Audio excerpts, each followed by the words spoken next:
حلم بيريز يتبخر. ريال مدريد يعلن نهاية مشروع السوبر ليج. بعد سنوات من الجدل والخلافات، الكرة الأوروبية تعود لمبدأ الاستحقاق الرياضي. انتهى السوبر ليج رسمياً، حيث أصبح ريال مدريد النادي الأخير الذي أكد انسحابه الرسمي من المشروع. أعلن عن المشروع لأول مرة في أكتوبر 2021، لكن ردود الفعل السلبية من الجمهور دفعت فرقاً من مختلف أنحاء أوروبا إلى الانسحاب منه في غضون ساعات، ولم يتبقى سوى ريال مدريد وبرشلونة ويوفنتوس الذين ودعوا جميعاً هذه البطولة التي كانت ستنافس دوري أبطال أوروبا.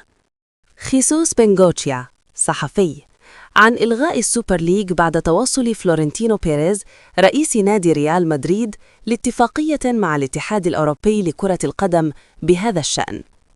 ما تروج له الصحافة التي نعاني منها كما هو متوقع على أنه مجرد وثيقة استسلام دوري السوبر ليج، هو في الواقع اتفاقية تاريخية بين الاتحاد الأوروبي لكرة القدم وريال مدريد لتحويل كرة القدم الأوروبية، مع تفاصيل سيتم الكشف عنها لاحقاً، ولكنها تتضمن هذه النقاط الأساسية.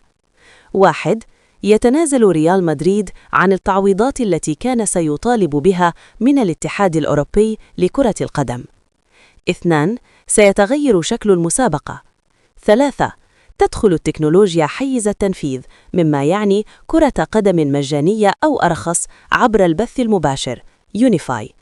لم يكن أي من هذا ليتحقق لولا النجاح الذي حققه قرار المحكمة العليا للاتحاد الأوروبي لكرة القدم، والذي أنهى احتكار الاتحاد الأوروبي لكرة القدم بالنسبة لريال مدريد وفلورنتينو بيريز، وسندرك قريباً الأثر المدمر لهذا القرار.